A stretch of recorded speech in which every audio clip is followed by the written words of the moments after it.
অনুপমা তুমি চ্যানেলের এবারের নিবেদন কবি শক্তি চট্টোপাধ্যায়ের জ্বলন্ত রুমাল কাব্যগ্রন্থের সাড়া জাগানো কবিতা জন্ম কোনো মৃত্যুকেই। আবৃত্তি শামীম সরদার।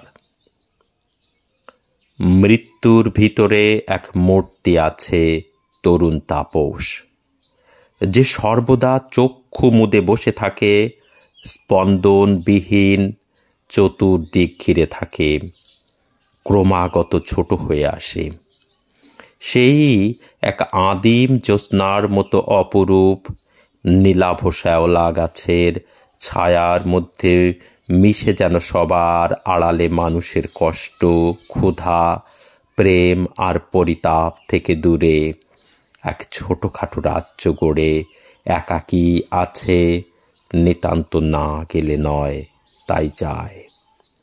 প্রত্যেক মানুষ শহরের ইটকাঠ ছেড়ে ফেলে টুটফোঁটা জামা ফেলেও ছড়িয়ে যায়, নতুন কাপড়ে মেখে লাগে তার ভালো ও সচ্ছল। মৃত্যু যেমন আছে তপস্যার মতো ক্লান্তিহীন মনস্থাপন আছে, ঠিকঠাক জন্মেরও তেমনি জন্মের তপস্যা যেন রক্তের ভিতরে গভীর গাভীর মতো পেটে কোনো ভূমণ্ডলে কোনো মানুষের ভালোবাসা দিয়ে মোড়া মূল্যবান কিছু। জন্ম কোনো মৃত্যুকেই পরোয়া করে না। অনুপমা তুমি চ্যানেলের পরবর্তী গল্প বা কবিতা পেতে সবার আগে ইউটিউবে চ্যানেলটি সাবস্ক্রাইব করুন।